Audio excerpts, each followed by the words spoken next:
সুজলা সুফলা শস্য শ্যামলা আমাদের এই দেশ ৬টি ঋতুর ভিন্ন আবেশে রূপের নাইকো শেষ। দর্শক, আমন্ত্রণ জানাচ্ছি হ্যালো বাংলাদেশের আজকের পর্বে। সম্মানিত দুজন অতিথি আমাদের সাথে যুক্ত আছেন, তারা কথা বলবেন কৃষি নিয়ে, কৃষি অর্থনীতি নিয়ে। প্রথমে পরিচয় করিয়ে দিচ্ছি কাজী মুন্নি, যুগ্ম সাধারণ সম্পাদক বাংলাদেশ পটেটো এক্সপোর্ট অ্যাসোসিয়েশন এবং সদস্য Dhaka chamber commerce and industries. আপু, স্বাগত জানাচ্ছি আজকের অনুষ্ঠানে। আপনাকে ধন্যবাদ। এরপরে আছেন শেখ নুরুল হাদি, সভাপতি বিসিআইসি কর্মচারী লীগ, সাধারণ সম্পাদক বাংলাদেশ কেমিক্যাল ইন্ডাস্ট্রিজ শ্রমিক কর্মচারী ফেডারেশন। আপনাকে স্বাগত জানাচ্ছি আজকের অনুষ্ঠানে। আপনাকেও ধন্যবাদ। আমরা কথা বলবো কৃষি অর্থনীতি নিয়ে এবং চলমান বিভিন্ন সমস্যাগুলো নিয়ে। প্রথমেই আপনার সাথে আমরা জানতে চাচ্ছি যে আপনি দীর্ঘদিন ধরে কৃষি নিয়ে কাজ করছেন, একদম প্রান্তিক পর্যায়ে কৃষি এবং কৃষকের সাথে জড়িত আছেন। এই যে পেঁয়াজ নিয়ে কিছুদিন আগে একটা নৈরাজ্য সৃষ্টি হলো এবং বিভিন্ন দামের একটা হেরফের আমরা বাজারে দেখতে পাই। আপনার কাছে কি মনে হয়, যেহেতু আপনি প্রান্তিক পর্যায়ে কাজ করছেন, আসলে কৃষি কোন দিকে যাচ্ছে? কৃষিতে তো আমরা এখন অভূতপূর্ণ উন্নয়ন আমাদের দেশে কৃষিতে হয়েছে, যেটা অভাবনীয়ভাবে গত 10 বা 15 বছরে আমাদের পেঁয়াজের যে বাজার গত 15-20 দিন ধরে বা 1 মাস ধরে আমাদের যে অরাজকতা চলছে, যেখানে আমরা শুনে আসতেছি যে কোনো মহল থেকে বলা হচ্ছে যে 27 লক্ষ মেট্রিক টন আমাদের কনজামশন ডিমান্ড, কিন্তু আমরা সেখানে 23 লক্ষ বা 22 লক্ষ মেট্রিক টন পেঁয়াজ আমরা উৎপাদন করি, তাহলে 27 লাখের ডিফারেন্স থাকে 5 লাখ। কিন্তু আমার হলো যে আমরা সারা বছরে কিন্তু ইন্ডিয়া থেকে পেঁয়াজ আমদানি করি এবং প্রতিদিনই কয়েকশো ট্রাক ইন্ডিয়ার বিভিন্ন পোর্টে, বাংলাদেশ ইন্ডিয়ার বিভিন্ন বর্ডার পোর্টে কিন্তু থাকে। তাহলে এই 5 লক্ষ মেট্রিক টনের জন্য এত গাড়ি কেন? প্রথম প্রশ্নটা আমার এটা। তাহলে দেখা যাবে এই হিসাবটা ঠিক নেই, যে আমার কনজাম্পশন অনেক বেশি, আমার প্রোডাকশন কম, যার কারণে এই একটা তারতম্য আছে। সেকেন্ড হলো যে পেঁয়াজের বাজার যেটা বলছেন 100 টাকা, আমি এখনো মনে করি না যে বাংলাদেশে পেঁয়াজের বাজার 100 টাকা হওয়া উচিত। ইন্ডিয়া পেঁয়াজ বন্ধ করে দিয়েছে, কিন্তু অন্য দেশের থেকে যেসব পেঁয়াজ আমাদের আসতেছে, বিশেষ করে ইজিপ্টের পেঁয়াজ আপনি ধরেন বাজার, তাদের থেকে আপনি সর্বোচ্চ কিনলে $400। $400 আমার দেশে পেঁয়াজটা চিটাগাং পোর্ট পর্যন্ত চলে আসবে রেফার কন্টেইনার।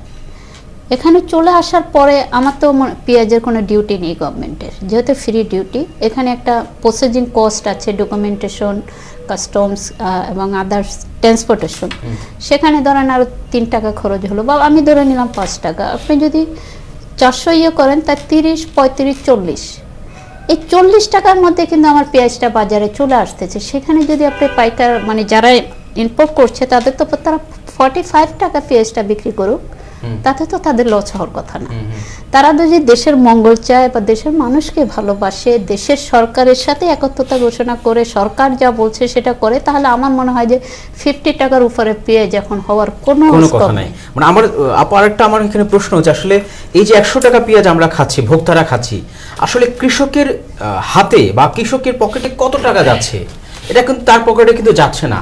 এই যে মধ্যস্থতা ভোগী যারা আছে, তারা কিন্তু খেয়ে ফেলছে টাকা। এই মুহূর্তে তো কৃষকের পকেটে পয়সা যাওয়া পেঁয়াজের কোনো স্কোপ নেই, সুযোগ নেই। তার কারণ হলো পেঁয়াজের সিজন শুরু হবে November, December, January up to ফেব্রুয়ারি পর্যন্ত আমরা এই হারভেস্টিং এবং ইয়েটা পাবো। পেঁয়াজ তো কৃষক খুব একটা বেশি আমাদের রাখে না, কারণ তার ওই ফ্যাসিলিটি নাই পেঁয়াজ রাখার জন্য যে, কিন্তু সে তো বিক্রি করার পরে। কিন্তু প্রশ্নটা দাঁড়াচ্ছে যে আমাদের যখন সিজনটা যেহেতু আমাদের একবারে হয়, আমাদের তো মানে যদিও আপনি প্রথম অবস্থায় বলছেন আমরা 6 ঋতুর দেশে বসবাস করি, কিন্তু প্র্যাকটিক্যাল কি, বেসিকটা কি? বেসিকটা আমরা আনফরচুনেট 2টা ঋতুতেও কিন্তু মানে আমাদের কার্যক্রমগুলো হয়, যেমন আপনার বর্ষা মৌসুম ধরেন এবং ধরেন, আর এদিকে শীত। অলরেডি উত্তরবঙ্গে আমি আরও 1 মাস আগে উত্তরবঙ্গ থেকে আসছি, তখন ওইখানে কুয়াশা পড়ছে, তাহলে কি বোঝা গেল যে শীতের আবার সেদিকে চলে আসছে। কিন্তু কৃষক যখন পেঁয়াজটা উৎপাদন করে, তখন তো এই বাজারে দামটা থাকে না। তখন কি হয় যে কৃষকের পেঁয়াজটা কিন্তু আরো কম দামে, এই যারা স্টক হোল্ডার, যারা অনেক টাকার মালিক, তারা কিন্তু আরো কম দামে কৃষকের কাছ থেকে পেঁয়াজটাকে সংগ্রহ করে তারা রাখছে।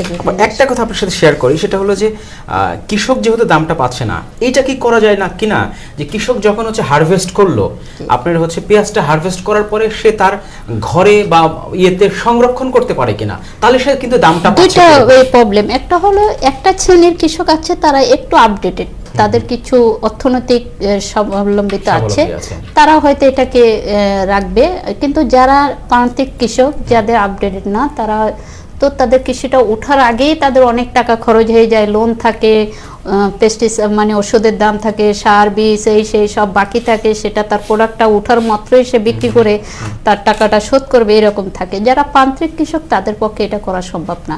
আর আমাদের দেশে কিন্তু প্রান্তিক কৃষকের সংখ্যাই হলো বেশি। এবং আমার দেখার সৌভাগ্য হয়েছে, যেহেতু আপনি জানেন যে আমি মাঠে একদম মাঠ পর্যায়ে কাজ করি এবং হ্যাঁ। কৃষকের সাথে সারাক্ষণ আমার অনেক থাকা হয়, এবং আমি তাদের উপলব্ধি করছি যে তারা যে কি শ্রম দিচ্ছে। এই যে রোদ্দুরের যে তাপটা পড়ে তাদের গায়ে, অথবা এই যে বৃষ্টির যে ইয়েটা থাকে, দুইটাই তারা সহ্য করছে। কিন্তু সেই অনুযায়ী যদি এই 50 টাকা পেঁয়াজ যদি কৃষক পেত, তাহলে আমার চেয়ে খুশি আর কেউ বেশি হতো না। তার কারণ আমি তাদেরকে আমার মানে বাংলাদেশের সকল কৃষকরা তো আর আমি কিন্তু আমি যেসব এলাকাতে কাজ করি তাদের কাছ থেকে আমি চেষ্টা করি যে তাদের সাথে আমার কথা এই যে তুমি এই এই কাজগুলো করবা, তোমার মালটা আমি বাজারের থেকে 2 টাকা 5 টাকা বেশি দামে কিনবো।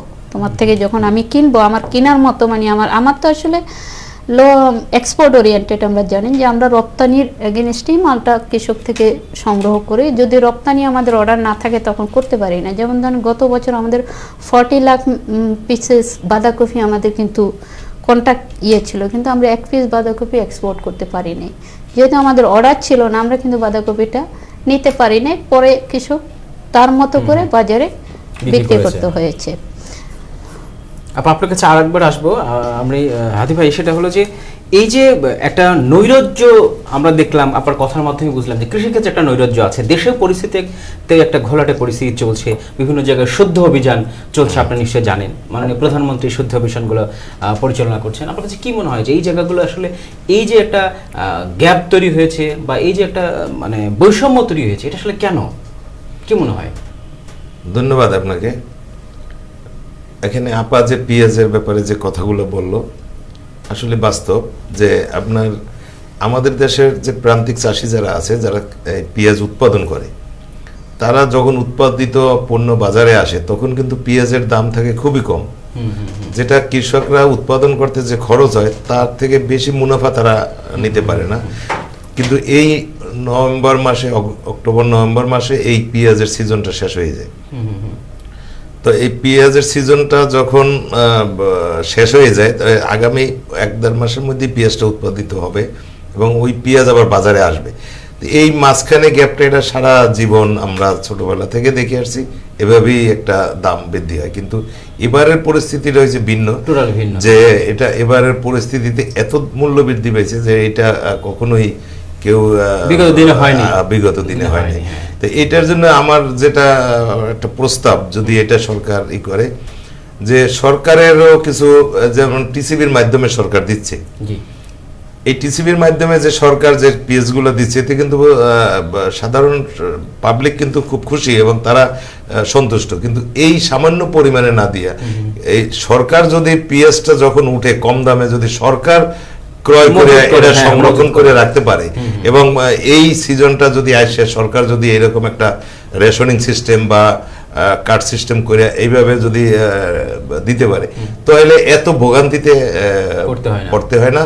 এবং যেহেতু এটা প্রতি বছরই এইরকম একটা সমস্যা আসে, তো সেহেতু আমি সরকারের কাছে আমার অনুরোধ থাকবে, যদি এইরকম একটা পরিস্থিতি তৈরি করে টিসিবির মাধ্যমে দেওয়া হোক বা ডিলার নিয়োগ করে দেওয়া হোক, কিন্তু এইরকম এই যখন কি পেঁয়াজটা উঠবে তখন যদি সরকার ক্রয় করে এবং ক্রয় করিয়া এটা মজুদ রাখার প্রসেসিং করে রাখতে পারে, তাহলে পরে আমাদের দেশের একটা মানে, এবং এটা যদি সব বিষয়ে হয়, যেমন সরকারের যে যে রাষ্ট্রায়ত্ত যে শিল্প কারখানাগুলো আছে, সেখানে তার পাশাপাশি প্রাইভেটও আছে। প্রাইভেটে কিন্তু ইচ্ছা করলেই তখন যে কোনো জিনিসের দাম বাড়াইতে পারে না, কারণ যেহেতু সরকারি একটা প্রতিষ্ঠানের এই প্রোডাক্টটা আছে। আর যখনই সরকারি প্রতিষ্ঠানটা বন্ধ হয়ে যাবে বা নষ্ট হয়ে যাবে, তখন কিন্তু প্রাইভেট মালিকরা, কয়েকটা মালিক থাকে, এরা নিজেরা আলোচনার মাধ্যমে মালামালের দাম ইচ্ছা করলে সিন্ডিকেট করে যে কোনো সময় বাড়াইতে পারে, কমাইতে পারে। সেক্ষেত্রে সরকারের হাতে কিছু করার থাকে না। এই জন্য আমার দাবি থাকলো যে যদি সরকার প্রত্যেকটা সেক্টরে একটা সরকারি নিয়ন্ত্রণাধীন একটা প্রতিষ্ঠান থাকে, সেক্ষেত্রে সাধারণ ব্যবসায়ীরা বা ইম্পোর্টাররা এরকম ইচ্ছার মতো দাম বাড়াইতে পারে না। আপনি পেঁয়াজটা যখন ধরেন আপনি বিভিন্ন দেশ থেকে, বার্মা থেকে আনতে আমাদের দেশে কয় টাকা পড়ে, আপনার ওই মিশর থেকে আনলে কয় টাকা পড়ে, দাম কিন্তু এতটা হয় না। কিন্তু যেহেতু এটা সরকারের নিয়ন্ত্রণে নাই, হাতে নাই, সেহেতু ওই খাতুনগঞ্জের কিছু ব্যবসায়ী বা অন্য অন্য যারা ব্যবসায়ী ইম্পোর্টার, তারা কি করে, অল্প কয়েকজন ব্যবসায়ী তারা নিজেরা আলাপ করিয়া যে এটার রেট কত অডেল মুনাফা করে তারা রাতারাতি বড় লোক হওয়ার চেষ্টা করে। এটা তো হলো তাদের ব্যক্তিগত, এটা দেশের স্বার্থে বা তারা জনগণের স্বার্থে তো তারা ব্যবসা করে না, নিজের স্বার্থে ব্যবসা, তারা সবসময় নিজের স্বার্থে। হ্যাঁ, মাননীয় প্রধানমন্ত্রী কিন্তু একটা কথা বলে থাকেন যে আসলে আমাদের নীতি নৈতিকতা বোধ আসলে কোথায় যাচ্ছে, অতি মুনাফা করার জন্য মানুষ, মানে শুধু অতি মুনাফা না, অতি এরূপ্ত অর্জন করার জন্য সে যেভাবেই হোক, আপনার বৈধভাবে হোক অবৈধভাবে হোক, সে আমাদের দেশে একটা পরিবেশনই আছে যে কে কত টাকা আয় করতে পারি। এবং আগের দিনে আমরা যখন ছোটবেলায় দেখছি যে আমরা শুনতাম যে অমুকে অসৎ উপায়ে পয়সা ইনকাম করার চেষ্টা করছে, তখন আমরা তাকে সবাই ঘৃণা করতাম এবং তাদের সাথে আমাদের এরকম মানুষের সাথে একটা দূরত্ব বজায় থাকতো এবং সেও লজ্জা পাইতো যে সে একজন পুলিশ অফিসারের কাছে, আমাদের এলাকা বিশেষ করে, অন্য অন্য এলাকা কি জানি না, তার আমরা ছোটবেলায় যেটা দেখছি, সেখানে আপনার একটা পুলিশ অফিসারের কাছে কোনো মেয়ে বিয়ে দিত না আমাদের এলাকায়, যে না এ ঘুষখোর। এই যে একটা লজ্জাবোধ ছিল, এখন কিন্তু সেইটা নেই। এখন হয়েছে আমার কাছে যত বেশি পয়সা আর্ন করতে পারবো আমি তত এলাকার জন্য আমি এখন এই যেমন আপনার পোস্ট পদবি বলেন, যে কোনো কিছু সব কিন্তু পয়সার উপরে। আপনার আগে যেমন মেধার উপরে বা রাজনৈতিক একটা অনেক পরিশ্রম করছে, অনেক ত্যাগী নেতা, একটা মূল্যায়ন ছিল, এখন সেই মূল্যায়নটা নাই। এখন মূল্যায়ন হলো যে আমার আর্থিক কি অবস্থায় আছি, আমি আর্থিকভাবে কি কতটা ক্ষমতাবান, কে ক্ষমতাবান, এটাই হলো এখন মূল্যায়ন। তো এই আমাদের জননেত্রী শেখ হাসিনা উনি যে একটা পদক্ষেপ নিয়েছে, এটা কিন্তু সারা বাংলাদেশের 17 কোটি মানুষ ওনার উপরে আস্থা অর্জন করছে এবং আপনার এই জননেত্রী শেখ হাসিনার প্রতি যে সমর্থন ছিল, ইতিপূর্বে তো অনেক বেশি সমর্থন ছিল সব নেতার ছিল, এই ঘটনার পরে, তারপরে এই যে এই ঘটনার পরে এখন আমার মনে হয় যে 17 কোটি মানুষই তার প্রতি একটা আস্থা অর্জন করছে যে না, সে আমাদের দেশকে এবং আমাদের এই দেশের জনগণকে একটা স্বস্তি দিতে পারবে এবং এই দেশের একটা মানুষকে একটা সঠিক জায়গায় সে নিয়ে যাবে। সে কিন্তু একটা কথা বলেছে, একটা মানুষের কত টাকা প্রয়োজন, নেত্রী আসল জায়গায় উপলব্ধি করছে যে উনি বঙ্গবন্ধু কন্যা, উনি আমাদের মতো বা এই দেশের কোন নেতার মতো নেত্রী না, সে জাতির জনক বঙ্গবন্ধুর কন্যা এবং সুযোগ্য কন্যা। উনি যে পদক্ষেপগুলো নিয়েছে, এই পদক্ষেপে আমরা যেটা সাধারণ মানুষ যেটা উপলব্ধি করতে পারছি যে এখানে আওয়ামী লীগের বা তার দলের অনেক নেতা এটার মধ্যে জড়িত বিভিন্ন অপকর্মে, কিন্তু তারপরেও কিন্তু সে এটা পিছপা হয় নাই। বিগত দিনে আপনি দেখেন আপনার বিএনপি সরকার আমলে যে কত লুটপাট হয়েছে, কত রকমের। আপনারা যে বিভিন্ন পত্র পত্রিকায় দেখছি তারেক জিয়া এবং তৎকালীন প্রধানমন্ত্রী খালেদা জিয়া, ওনারা সৌদি আরবে গেছে, আপনার 80টা না 82টা বিশাল বিশাল ট্রাঙ্ক নিয়ে গেছে। এই ট্রাঙ্কগুলোকে কেউ হাত দিতে দেয় নাই। এই ট্রাঙ্কের ভিতর কি ছিল আজ পর্যন্ত এই ট্রাঙ্কের রহস্য উদ্ঘাটন হয় না। তো সেখানে জনসাধারণ আমজনতা আমরা যারা বুঝি, যেটুকু জানি যে এখানে এটার মধ্যে বিপুল সম্পদ হয়, টাকা অথবা কোনো সম্পদ বা এই দেশ থেকে পাচার করে দিয়েছে। তো এই যে তারপরে তার দলের এই যে গিয়াসউদ্দিন আল মামুন বলেন বা যারা যারা এখন এই যে ক্যাসিনো হিসেবে ধরা পড়ছে কিছু কিছু নেতা, তারা এখনো কিন্তু তারেক জিয়াকে টাকা পাঠায় তার বিদেশের বাড়িতে। তো এই যে চক্রগুলা, এগুলা তো তখন থেকে সৃষ্টি, আজ পর্যন্ত তাদের উপরে এরকম হাত দিছে কেউ সাহস করে নাই। কিন্তু আমাদের এই জননেত্রী শেখ হাসিনা বঙ্গবন্ধু কন্যা, আমরা দোয়া করি যেন আল্লাহ ওনাকে দীর্ঘায়ু দান করুন।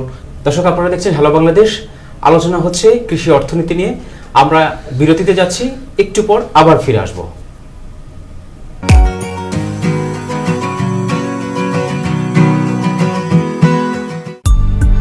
সময়ের পালাবদলে বদলে গেছে সঞ্চয় ও বিনিয়োগের ধারা। উন্নয়নে এসেছে গতি, বেড়েছে মাথাপিছু আয়। সময়ের প্রয়োজন, এখন উপার্জিত অর্থের নিরাপত্তা ও মুনাফা। কিন্তু বিনিয়োগকৃত অর্থ হালালভাবে সঞ্চিত হচ্ছে তো? প্রচলিত ব্যাংকিং সেবার পাশাপাশি স্ট্যান্ডার্ড ব্যাংকে রয়েছে ইসলামী ব্যাংকিং সেবা, যা পরিচালিত হয় বিজ্ঞ আলেমগণের সমন্বয়ে শরিয়া সুপারভাইজারি কমিটির নির্দেশনায়। সারা দেশে ১৩৫টিরও অধিক শাখা, 2টি সাবসিডিয়ারি ও এজেন্ট ব্যাংকিং সহ বিশ্বব্যাপী 8টি এক্সচেঞ্জ হাউস নিয়ে প্রতিনিয়ত মিটিয়ে চলেছে মানুষের ব্যাংকিং চাহিদা। এই ব্যাংকে আল ওয়াদিয়া ও মুদারাবা পদ্ধতিতে ডিপোজিট গ্রহণ করা হয় এবং বাই মুআজ্জাল, বাই মুরাবাহা, HPSM ইত্যাদি পদ্ধতিতে সকল ধরনের বিনিয়োগ সুবিধা দেওয়া হয়। রয়েছে আমদানি রপ্তানি বাণিজ্যের সুবিধা। ইসলামিক ব্যাংকিং সেবায় নিরাপদে থাকুক আপনার উপার্জিত অর্থ। Standard bank limited.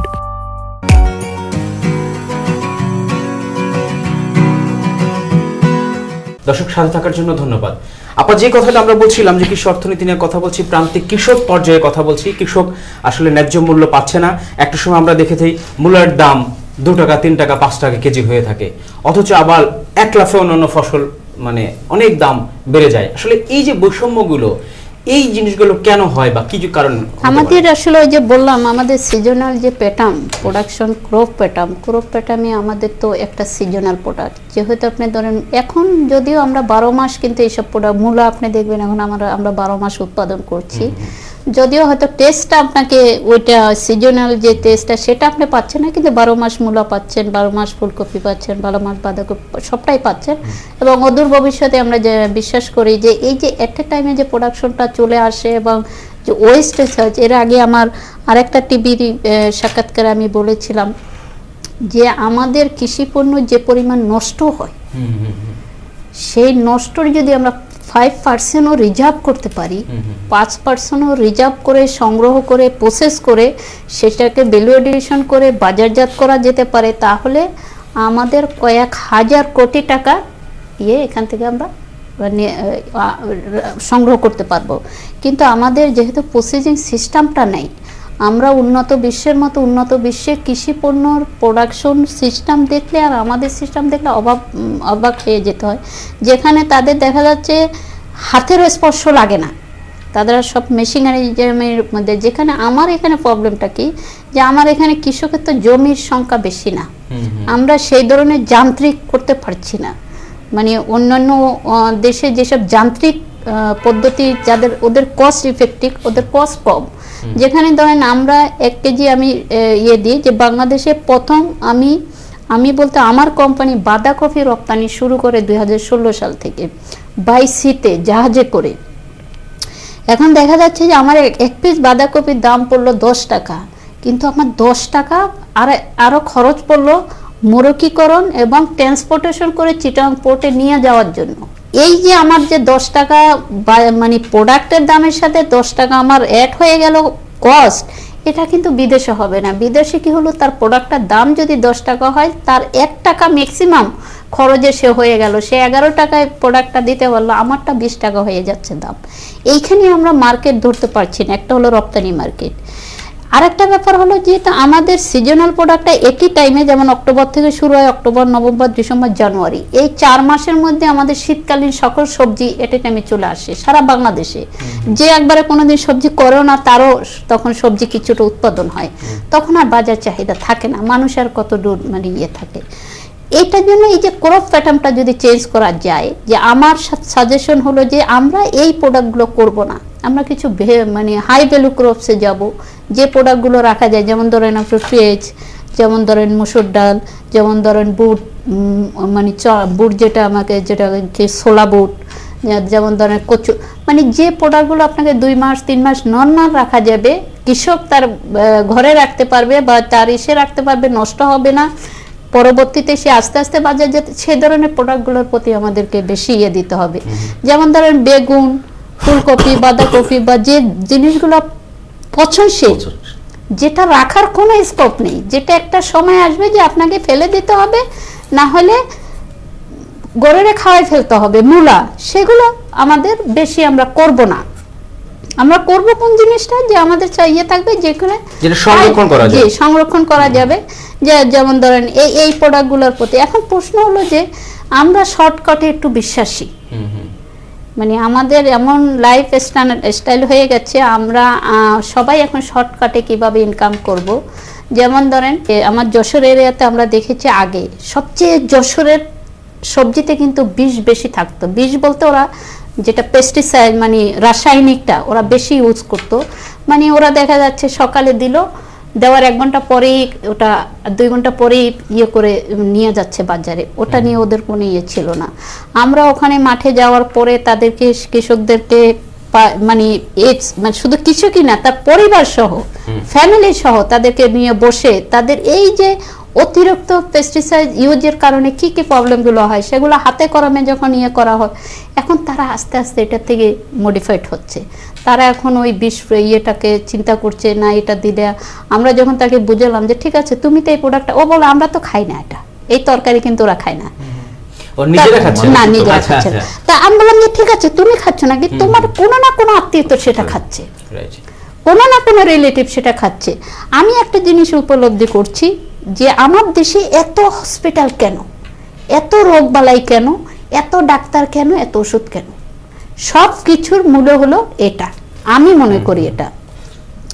যার ধরুন তার কারণ হলো আমাদের এখানে যে পরিমাণে ওই ইউজ হয়, কারণ যত দ্রুত তারা, আপনার ধরেন আমার বয়স যদি কথা বলার কথা হলো আমি 3 বছরে, কিন্তু আমাকে যদি কোনো কারণে 1 বছরেই কথা বলার ইয়েটা করে দেয় তাহলে কি হবে আমার অবস্থা?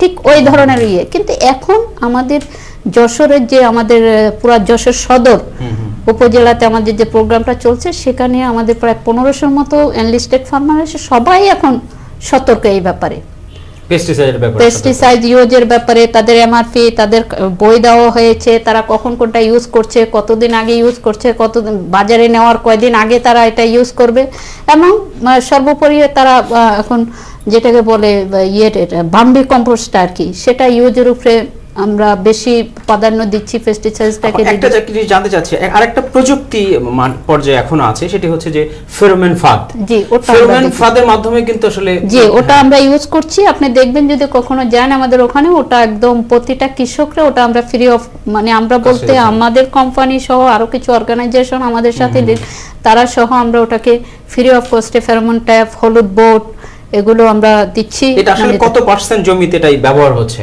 এখন? এটা হচ্ছে শুধু আমাদের এনলিস্টেড প্রোডাক্টগুলো যেটা হচ্ছে সেটার উপরে, সবাই পড়ছে না সবাইতে। কারণ একটা হলুদ বোর্ড তো আপনার ধরেন এমনি কিনলে 30 টাকা 35 টাকা, ফেরোমন ট্যাপ যদি এমনি কিনতে যায় ফার্মার তাহলে 30-35 টাকা খরচ হবে, সেটা করে কেউ এটাকে মানে ইয়ে করে। আমরা ওদেরকে ইভেন আসলে মজার ব্যাপার কি, ওই যে বললাম আমরা শর্টকাটে কৃষকরা আমরা এগুলো প্রোভাইড করলাম, কিন্তু তারা এটা লাগাতেও চায় না অনেক ক্ষেত্রে, তাদেরকে যে আমরা লাগাই দিয়ে আসতে হয়, আমরা লোক বল দিয়ে ওটা লাগাইতে হয়, এরকম তারা সহজ এবং শর্ট প্রসেসিং এ যাচ্ছে। তারা বলে বাজারে গেলে তো বিক্রি হয়ে যাবে, এত কিছু করার কি? তাদেরকে ওই যে একটা মানসিক তাদেরকে প্রস্তুতি নেওয়ার জন্য বোঝানো হচ্ছে যে এটা তোমার ভবিষ্যতের জন্য, ভবিষ্যতের জন্য এটা করলে আজকে তুমি দেখো সারা বছর 15 বছর কৃষকের করে তুমি ধরো 10টা গরুর মালিক হলা বা ইয়ে হলো, কিন্তু একটা এমন একটা অসুখ তোমার হয়ে গেল, তোমার এক হিসেবে 10 গরু বাড়ি ঘর সব চলে গেল। এরকম অহরহ প্রমাণ আছে। তারা বলছে হ্যাঁ আমার গভর্নমেন্ট চায় যে আমরা আগে যা খেয়েছি তখন আমাদের ফুড এবিলিটি ছিল না, আমরা এখন ফুডের স্বয়ংসম্পূর্ণ, আমরা খাদ্যের স্বয়ংসম্পূর্ণ হয়েছি, এখন আমরা সেফ ফুড চাচ্ছি, নিরাপদ খাবারের জন্য সরকারের সাথে। কিন্তু প্রশ্ন হলো যে ওই যে আমরা তো নিজেরা ভালো না। জি ভাই, আপনি যে কি বলছিলেন, আপনি নিরাপদ খাবারের ব্যাপারে কিছু বলছিলেন। নিরাপদ খাবার তো সবার জন্য প্রয়োজন, কারণ আমরা বাংলাদেশে যে অবস্থা, যে আপা যেটা বললেন সেটা আসলেই তো, আমরা এদেশের মানুষ যে কিভাবে বেঁচে আছি এটা একমাত্র আল্লাহ স্বয়ং বাঁচাই রাখছে। কারণ যে খাদ্যে যেভাবে আপনার পয়জন, যেভাবে আপনার এই কীটনাশক, যেভাবে বিভিন্ন রাসায়নিক দ্রব্যগুলো দিয়ে খাদ্যকে যেভাবে এটা পৃথিবীর কোনো দেশে নাই। খাদ্যে বিষ মিশানো এবং এইটা বাজারজাত করা, এইটা বাংলাদেশ ছাড়া আমার মনে হয় বিশ্বের কোনো দেশে এই অবস্থা। এই জায়গাটাতেও কিন্তু অতি মুনাফার একটা বিষয় চলে আসে। কারণ হচ্ছে যে কীটনাশক কোম্পানিগুলো তাদের হচ্ছে পণ্যগুলো ব্যবহারের জন্য অতিমাত্রায় ব্যবহারের জন্য কৃষকদেরকে কিন্তু উদ্বুদ্ধ করছে। করছে। এটা যে আমরা খাচ্ছি, আমাদের যে মানবদেহে প্রচন্ড রকম ভাবে সমস্যা তৈরি হচ্ছে এবং আমরা হসপিটালে যাচ্ছি। আপা একটা কথা বললো যে অনেক হসপিটাল তৈরি হয়েছে, আমি আপনার মতো লোকজনিত সেখানে হসপিটালে গিয়ে চিকিৎসা নিচ্ছি, তাহলে আমাদের কিন্তু নিরাপদ খাদ্যের কোনো বিকল্প নেই। এটা আমাদের না, শুধু সারা পৃথিবীতে কোথাও নিরাপদ খাদ্যের বিকল্প নাই। একটা খাবার, একটা ফল মানুষ খায় অসুখ হইলে, একটা ফল খাইয়া ওর নিরাময় হওয়ার ই করে, বা একটা ফল খাইলে একটা প্রশান্তি লাভ করে। কিন্তু সেখানে বাংলাদেশের কোনো মানুষ কোনো ফল খাইতে সাহসিত করে না, যে কোন ফল খাইলে কি বিষাক্ত, কি পয়জন আছে। তো অতএব আমাদের দেশে মানুষের মধ্যে এমন একটা উচ্চাকাঙ্ক্ষা যে কিভাবে রাতারাতি বড়লোক হওয়া যায়, এই যে একেবারে ওয়ান টু অল, এই একই ধ্যান ধারণার মধ্যেই আমরা খুব শর্টকাটে কিভাবে বড়লোক হওয়া যায়, শর্টকাটে কিভাবে বড়লোক হওয়া যায় ব্যবসা করে। যেমন আগের দিনে আমরা দেখছি মানুষের যারা ব্যবসা করতে, বিশেষ করে হিন্দুরাই বেশি ব্যবসা করতে আমাদের দেশে, তারা লাভ করতো কম, বিক্রি করতো বেশি। এই ওদের ধ্যান ধারণাটা ছিল এইভাবে। কিন্তু বর্তমানে যারা ব্যবসা করে তাদের হলো কম বিক্রি করে বেশি লাভ কিভাবে করা যায়। তো এই যে বেশি মুনাফা করতে গিয়ে আজকে বাংলাদেশের যে খাদ্যে যেভাবে আপনার ছোট ছোট বাচ্চাদের আজকে হৃদরোগ হইতেছে, ছোট ছোট বাচ্চাদের কিডনি ড্যামেজ হইতেছে, তো এই যে এইগুলো তো সব হয়েছে আপনার এই খাবারের জনিত কারণে। এখন এই খাবার যদি বাংলাদেশে দীর্ঘদিন আরো দীর্ঘায়ু হয়, তাহলে এই বাংলাদেশের মানুষের আয়ু কমে যাবে। এই হাসপাতাল যেমন ফ্লাইওভার হইতে আছে, বিভিন্ন দোতলা তিনতলা রাস্তা হইতে আছে, এইরকম হাসপাতাল করতে হবে, কারণ এই সব খাবারের কারণে হইতেছে। একটা হচ্ছে আমরা অনুষ্ঠানের শেষ পর্যায়ে একটু সমাধানের আমরা পথ চাচ্ছি, আসলে এখান থেকে পরিত্রাণের কি আসলে অবস্থা। আমি এটার আগে এই স্যারের কথার একটা উত্তর দিব, যেহেতু যেটা কিন্তু এই যে ওষুধ যেটা হসপিটাল বললেন, যে আপনারা জানেন, যে আমরাও জানি যে দেশে যে ওষুধ আমরা খেয়ে অসুখ নিরাময় হবে, মানুষ ভালো হবে, সেখানে নকল ওষুধ তৈরি হচ্ছে। অলরেডি সরকার 30টা না 32টা ব্র্যান্ডের ওষুধ মানে বাজেয়াপ্ত করেছে, কিন্তু আমরা এখন এই ওষুধগুলো লোকাল মার্কেটে দেখি, এবং সেটা বিশেষ করে গ্রামগঞ্জে। তা আমার দাবি থাকবে সরকারের সহ সকল এই ইয়েদের কাছে, যে ধরনের যে ওষুধগুলোকে সরকার অলরেডি বাজেয়াপ্ত করেছে সেটা ইমিডিয়েটলি বাজার থেকে উঠিয়ে নেওয়া, এবং এই ধরনের কাজগুলোর সাথে যারা জড়িত তাদের ইয়ে করা। আমাদের দেশে যারা অনেক টাকার মালিক আছে, এখন যত টাকা দেখছি অবাক হয়ে যাচ্ছি যে মানুষের কাছে এত টাকা আছে, শুধু দেশটাকে একটু ভালোবাসার জন্য প্রাইম মিনিস্টার যেটা বলেছেন যে একজন মানুষের কত টাকা মানুষের দরকার আছে, আমি মনে, কিন্তু সেটা এত টাকার কোনো প্রয়োজন নেই।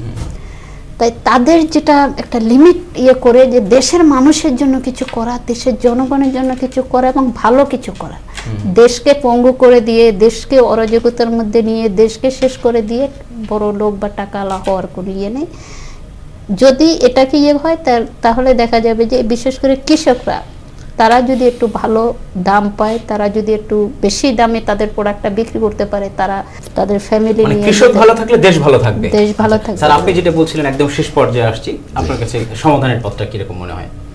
না, এর সমাধানের পথ তো আপনার যেটা বলছে ঠিকই আছে। সমাধান তো আমরা নিজেরা যদি ভালো হই, দেখবে সব কিছু সমস্যার সমাধান হয়ে যাবে। আমাদের মধ্যে যারা এর সাথে সম্পৃক্ত বা যারা আছে, তো তাদেরকে দেশের প্রতি একটা মমতা, ভালোবাসা থাকলেই তখন সব কিছু সমাধান হবে। সরকারেরও কিছু দায়িত্ব আছে। সরকারের দায়িত্ব আছে যেমন এগুলা দেখভাল করা, এগুলা সঠিকভাবে সঠিক সময় যদি ঠিক মতো নজর দেয়, বা তার লোকবল যারা আছে তারা যদি সঠিক দায়িত্ব পালন করে, তাহলে অনেক কিছু থেকেই আমরা সমাধান আশা করতে পারি। যে কোনো জিনিস এটা আপনি আমি কিছু বললে সমাধান করা যাবে না যতক্ষণ পর্যন্ত সরকারের থেকে কোনো সদিচ্ছা না। সরকারের কিন্তু সদিচ্ছা আছে, আমাদের না, সরকারের সদিচ্ছা আছে। আমাদের জননেত্রী শেখ হাসিনা যেভাবে কাজ করতেছে, এভাবে যদি সকল মন্ত্রণালয় যদি আগ্রহী হইয়া বা তাদের দায়িত্বগুলো সঠিকভাবে পালন করতে পারতো, তাহলে আমাদের এই সোনার বাংলা ঠিকই সোনার বাংলা, সুজলা সুফলা শস্য শ্যামলা পরিণত হইতো। আমরাও চাই। কিন্তু এখন যেহেতু সবকিছু নেত্রীর উপর নির্ভরশীল, সেহেতু আমরা এই অন্য যে অর্গানগুলো আছে সেগুলো অটোমেটিক দুর্বল হয়ে যাচ্ছে। যে যার যার যে দায়িত্ব সেটা যদি পালন করে আমাদের প্রাইম মিনিস্টারকে অবহিত করে যে আমি এইটা করছি, এইটা ভালো হয়েছে না, সেই মতামতটা নেয়, তাহলে কিন্তু প্রধানমন্ত্রী গাইডলাইন দিতে পারে। কিন্তু সেটা না করে সবকিছু প্রধানমন্ত্রীকে দেখতে হবে, এইটা একটা বড় দেশ। এটা আমরা অনুষ্ঠানের একদম শেষ পর্যায়ে, আপা অনেক অসংখ্য ধন্যবাদ এই অনুষ্ঠানে আসার জন্য। আপনাদেরকেও ধন্যবাদ স্যার, আপনাকে অসংখ্য ধন্যবাদ এই আয়োজনে। জি, আপনারা ডাকছেন এজন্য আপনাদের অনেক ধন্যবাদ আমাকে ডাকার জন্য। সুস্থভাবে বাঁচতে চাই, নিরাপদ খাদ্য চাই। নিরাপদ খাদ্য উৎপাদনে সবাইকে এগিয়ে আসতে হবে। আমার যার যার জায়গা থেকে সবাইকে তার সামর্থ্যের সবটুকু ঢেলে দিতে হবে নিরাপদ খাদ্য উৎপাদনে। দর্শক, সাথে থাকার জন্য ধন্যবাদ। দেখা হবে আগামী আয়োজনে।